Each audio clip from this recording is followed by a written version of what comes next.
আসসালামু আলাইকুম, সবাই কেমন আছেন? আশা করি ভালো আছেন। দেখেন, সৌদি আরবে প্রত্যেকটা বাড়ির সামনে ৩-৪টা করে গাড়ি। আর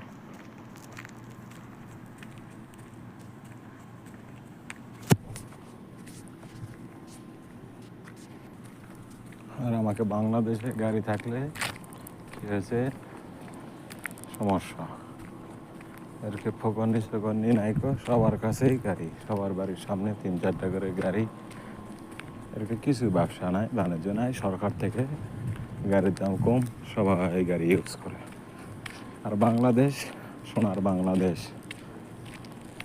একটা গাড়ি কিনলে সেই গাড়ি থেকে আলছে, কয় টাকা কামাই করে, কি হয়েছে, দুদকে মামলা দেয়, ও দেয়, ও দেয়। আর দেখেন, প্রত্যেকটা বাড়ির সামনে ৪-৫টা করে গাড়ি, কোনো সমস্যা নাই। গভর্নমেন্ট তাদেরকে টাকা দিচ্ছে, ইয়া করতেছে, বাড়ি আছে, গাড়ি আছে, সব। আর বাংলাদেশের সব সমস্যা।